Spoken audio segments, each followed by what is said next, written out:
Let's see. Detect their true motives. Knowing any man's mainspring of motive, you have, as it were, the key to his will. In the Machiavellian perspective, few events in public life are rarely what they seem to be. Power depends on appearances. Excuse me, on manipulating what the public sees, on seeming good while doing what is necessary to gain and maintain power. Sometimes it is easy to see through the fog and pick out people's motives or intentions, but usually it is quite complicated. What is really going on, we ask ourselves. In the new media environment, the ability to create fog and confusion has been greatly enhanced. Stories and rumors can be planted with virtually no source behind them. The story will spread virally. Before people can begin to question the validity of story A, their attention is distracted by something else, story B or C. In the meantime, story A takes root in people's minds in subtle ways. It is an added layer of uncertainty and doubt that makes it quite easy for all kinds of insinuation games. To decipher events that seem hard to read, one sometimes relies on a strategy that comes from the Latin Cui Bono. It was first used in this context by Cicero, and it literally translates to for whose good or benefit. That means when you're trying to figure out the motives behind some murky action, look to see who really benefits in the end, and then work backwards. Self-interest rules the world. Daily law, don't be fooled by appearances, by what happens, but what people do and say. Always ask, Cui Bono? Who benefits? Yep, that seems pretty relevant in today's times.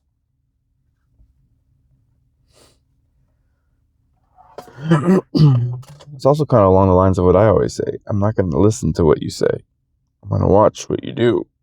And what you do normally has a seed of truth in it. Or I'm going to watch how you say it.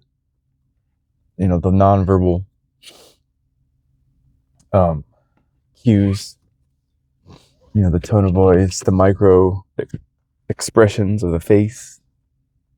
Those tend to tell you a lot more. Or another good one is you weigh what they're saying now against their actions in the past. That's another good way to gauge people about whether or not they're being genuine or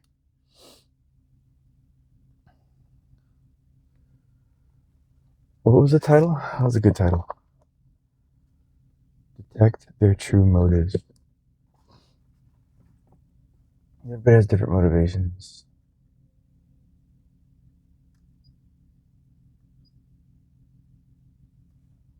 That's something he says to people who claim to have no motivations are most of the time the most hyper motivated, and that's part of their ruse in playing the game of power. Oh, my Drake is falling.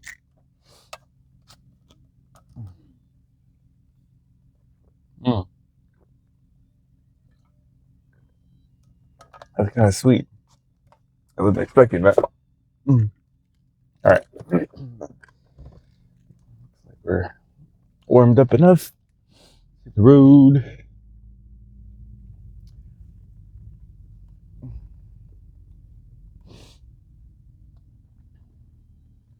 Yeah, that's why I don't trust many people in the world.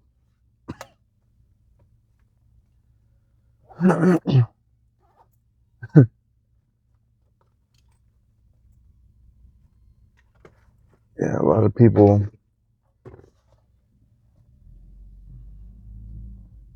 I wanna not believe that everybody is just out for themselves. You know, every man for themselves.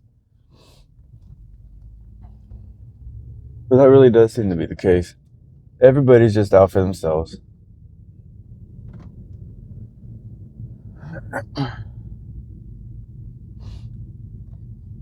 Or the option is we're being taught to only be out for ourselves. That way we don't come together and look out for each other.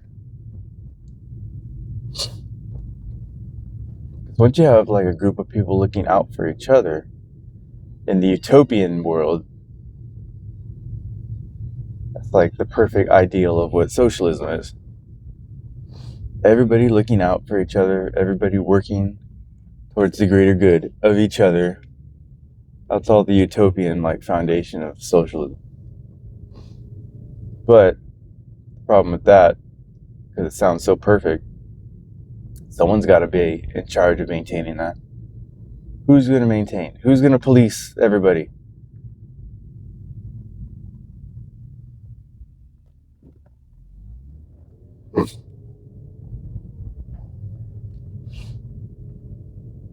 Yep, somebody's got to police somebody.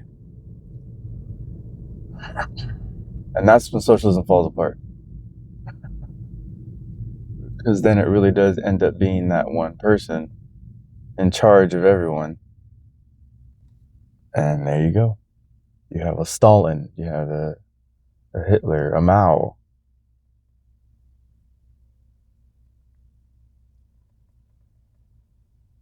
And utopian perfect societies require utopian perfect thinking. And there are no utopian perfect people. So the whole thing's based on errors of thinking. Maybe in a world with a lot of robots. Maybe that's why Elon Musk shut down his Model S and X line of manufacturing to focus more on the robot, whatever the robotic project that X has going. I don't even know what he calls it. But that's why he shut those down. They just probably weren't. It's just, it's a financial move. He's looking at the numbers. All right, Model Y, Model 3 is probably performing the best. All right, screw it. He moves quick. We don't need these. Cut them out. Let's go with the robot.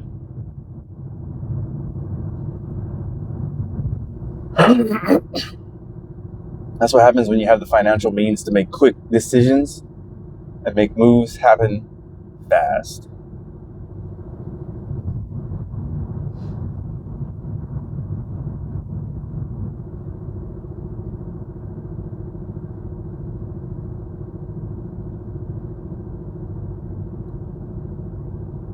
So that's an example of learn to decipher their motives. You look at the end point and work your way backwards. So the end point there is he shut down the Model S and X for more robot production. Now you work your way backwards as to the why.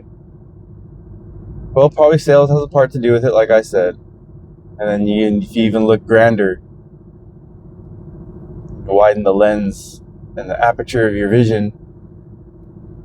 But why would you need more robots? Ask that question and then work your way back. Overpopulation, they say. We need less people. AI and robotics is the way.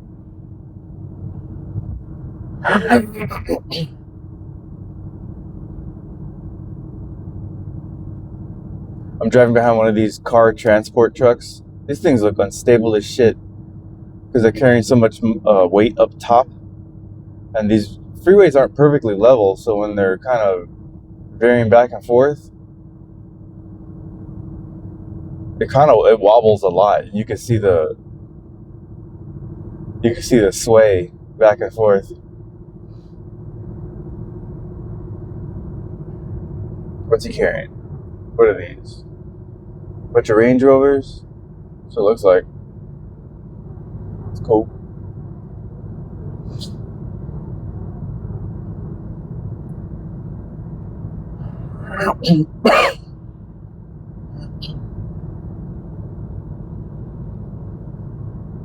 let's see, how else can we apply the motives for the world?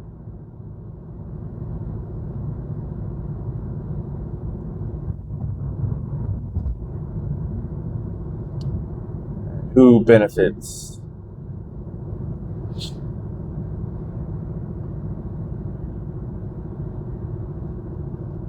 I don't know. All these retard conflicts going on.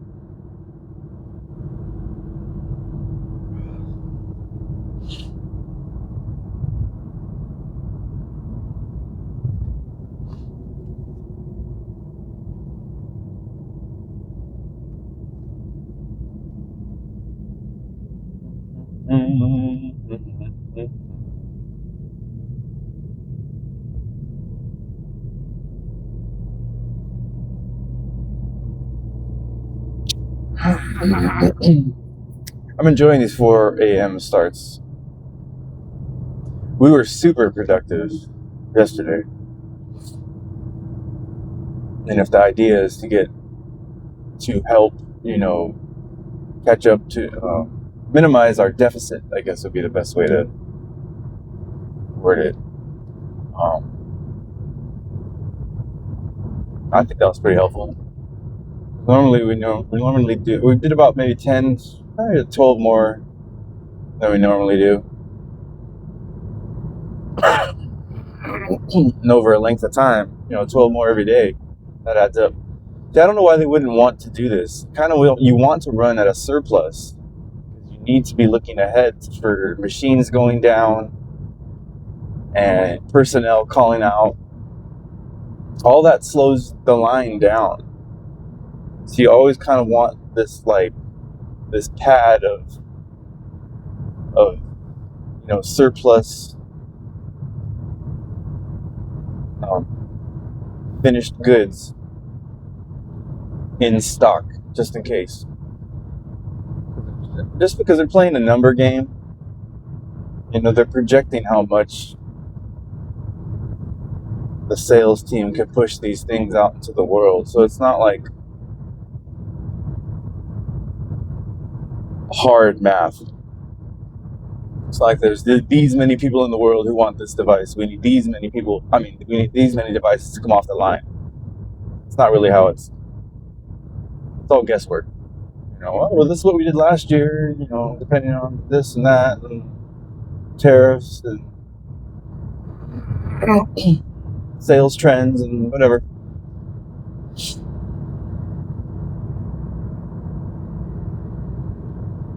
So it's like a guessing game.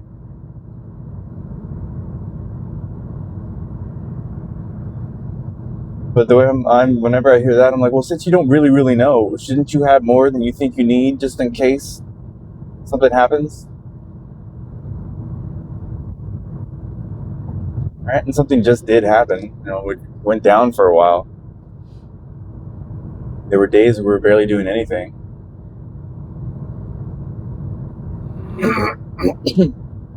And that's not unheard of.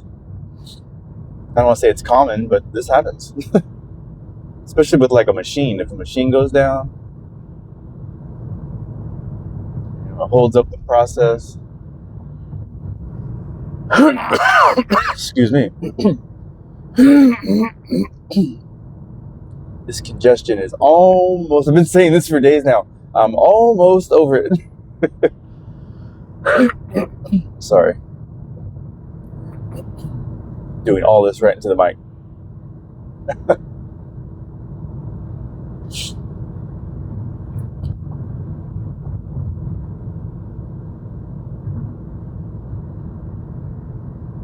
The good news, I am feeling like 95% better. It's like a little 5%, little bit I feel off.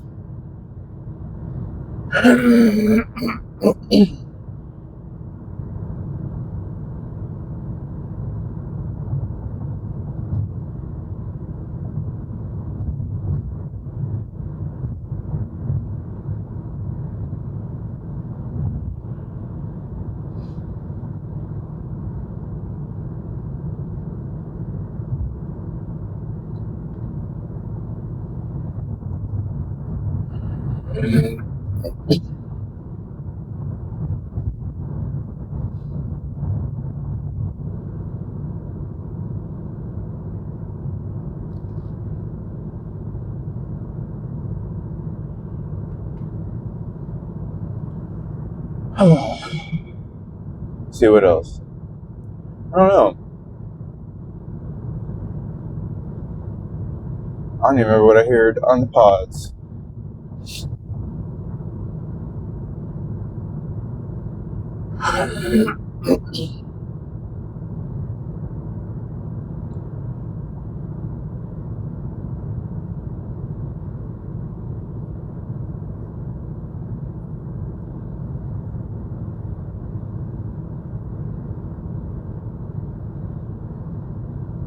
All I know is like these 4 a.m.s.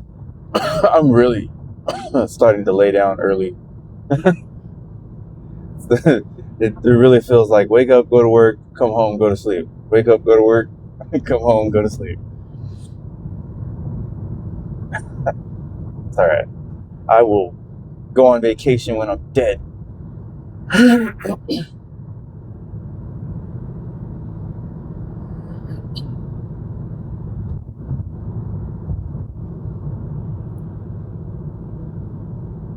I guess the key is to keep a positive mind, friends. That's why I stay giggly and goofy. Because it could be easy to stress out over living a life like this. But I refuse. Just gonna keep it fun. I want to laugh as much as possible and enjoy my life with my woman and my little boy. Hopefully this chest situation will clear up.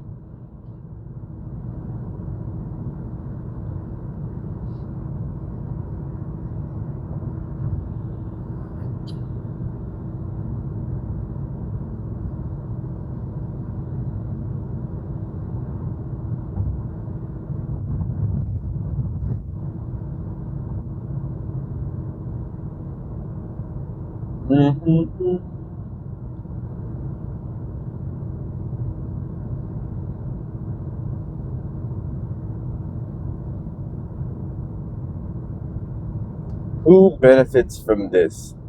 Let's apply that. Who benefits from all these wars in the world?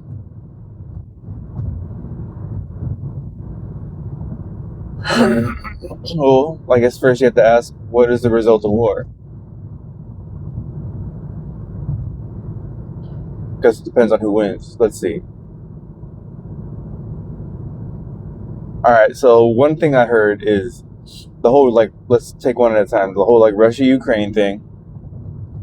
What I've heard is really the point isn't for Ukraine to win that war. The point is for Ukraine to weaken Russia and deplete their arms, their munition depot. That's a theory I've heard. We're not really trying to win that. We're trying to weaken Russia.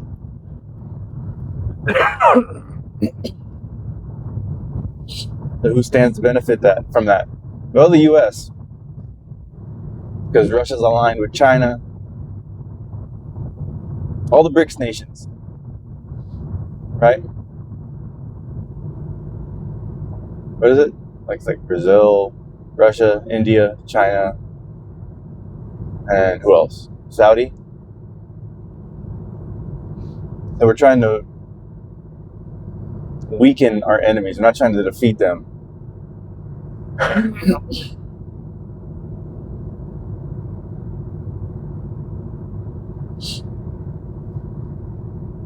What else? Let's see. Who else? Israel, Palestine.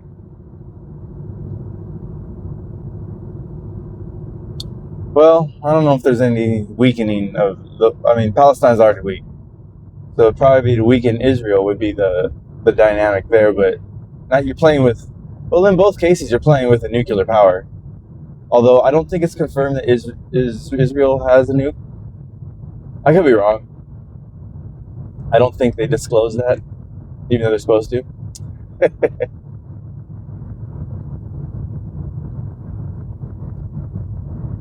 But Russia definitely does.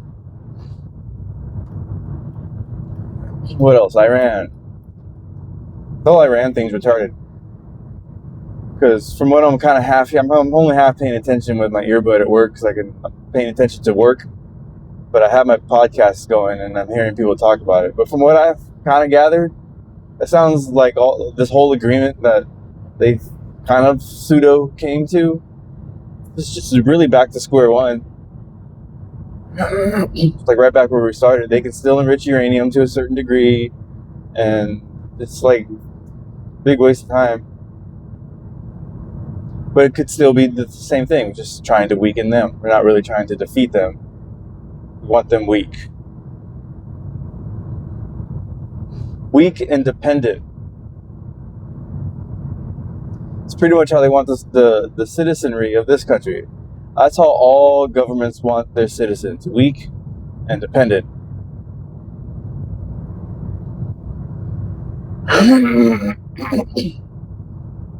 So if you want to take those scenarios and apply them on a more broad scale, the war against humanity itself is basically for the purpose of keeping us weak and dependent. Right? That's why prices are so high. Right? That's the reason for inflation. Just to keep you at the mercy of having no time to think, no time to sit and relax, because there is work to do, because you got bills to pay, you're barely making it as is. And to have everybody in like fight or flight, like panic mode. Nobody's feeling abundant or successful. There's always this air of like cortisol dripping through your system from the stress. And then chronic stress exacerbates health issues. There's a whole trickle-down effect of what's going on. Who benefits from that? Cui Bono. Or Cui Bono? I think it was CIU is the first word, and then Bono. I don't know how you would pronounce that. I don't speak Latin.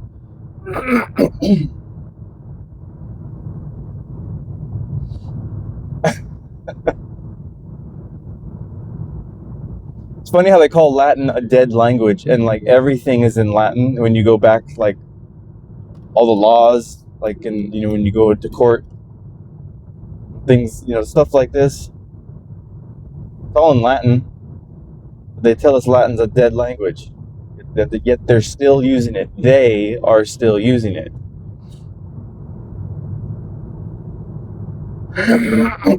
They probably all speak Latin in their closed meetings. They sit there, let them speak their little peasant language. We're speaking Latin.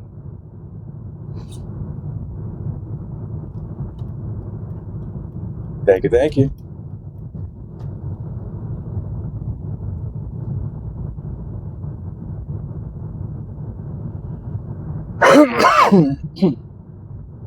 A lot more trucks this hour. Who would have thought? An hour earlier, and there's so many more trucks on the road.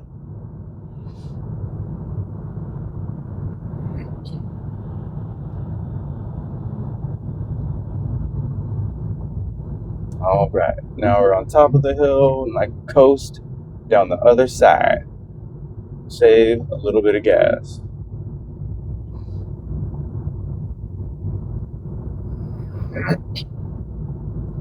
I'll stay behind this guy because it helps control my speed demon. I have a little demon that likes to mash on the gas pedal. He likes to move. And the worst part is I enjoy it also.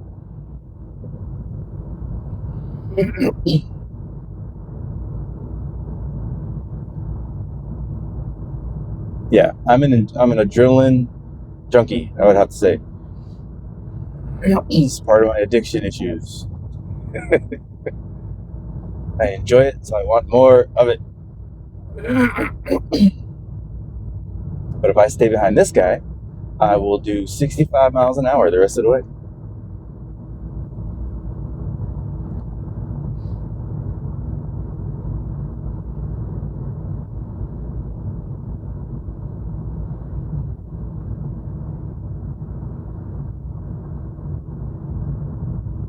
Or if I get over, stay in the slow lane the rest of the way.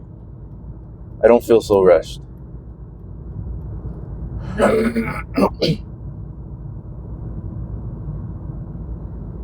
Because that's where the trucks are anyways, and I can only go so fast because there's a truck right up there, and I'll catch up to him anyways. So I might as well relax. Who benefits? I do. That's how you decipher their actions.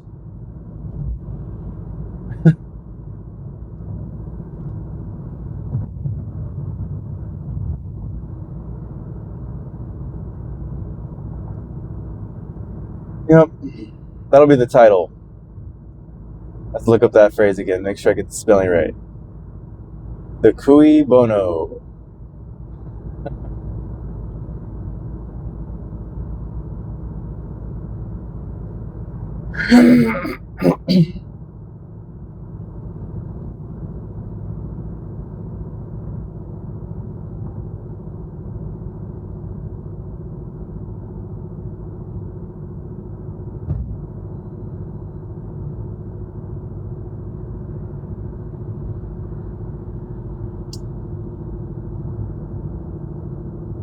Alright, this guy's going a little slower than necessary, so I'll go around him.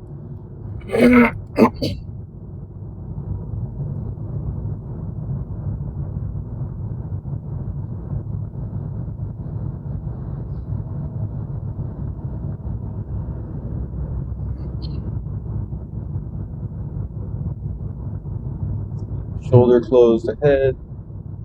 Maybe I'll just stay here.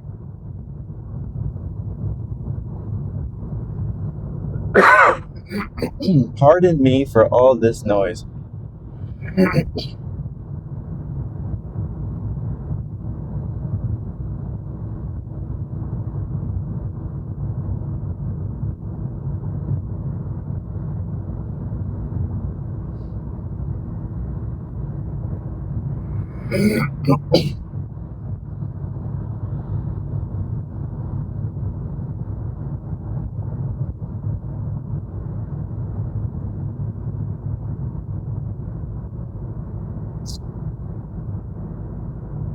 Still super cloudy.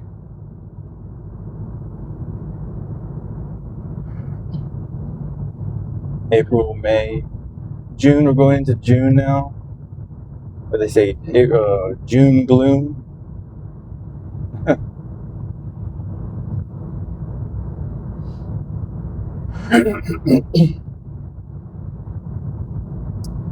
Two right lanes closed ahead. Okay.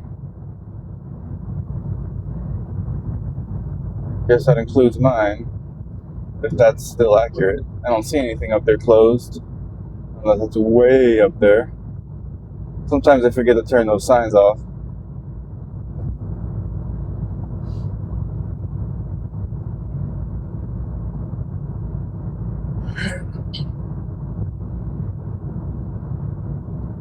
But we'll see.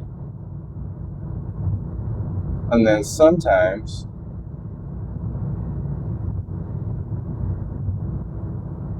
I'm pretty sure they should already close these lanes.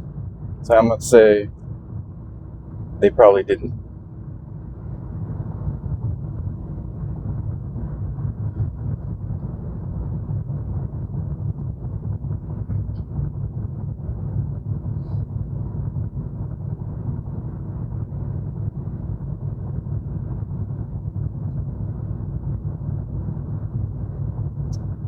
Oh yeah, there's an arrow. And it's always right by my damn exit. Hopefully it's still open. Otherwise, this video is getting cut short.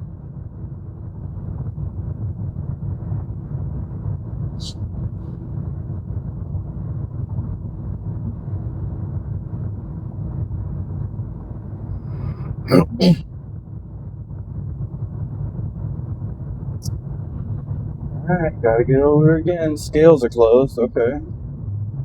My exit is right past the scales. Come on. You guys.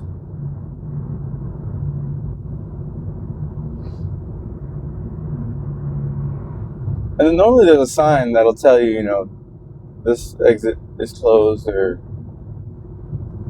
use this one instead.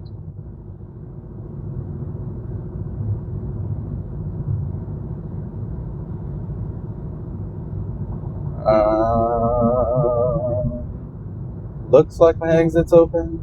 I don't know. We'll see.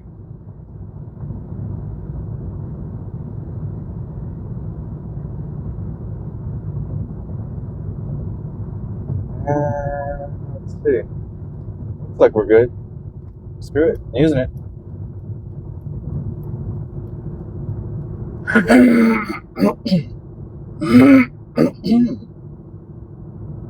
The heck are those lights? That's interesting.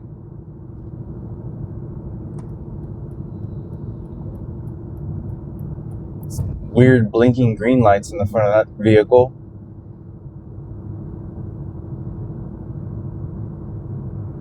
You don't see blinking green lights a lot. Well, thank goodness my exit is available.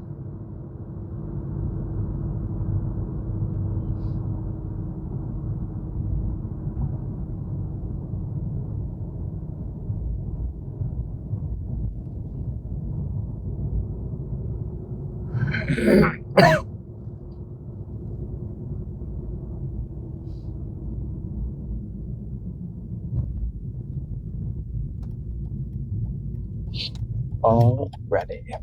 Let's see. Going.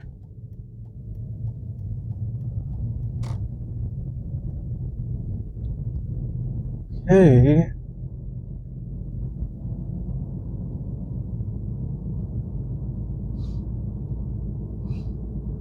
So I guess that's the thought of the day. Who benefits from what? From all the shenanigans? I do. I always benefit from everything.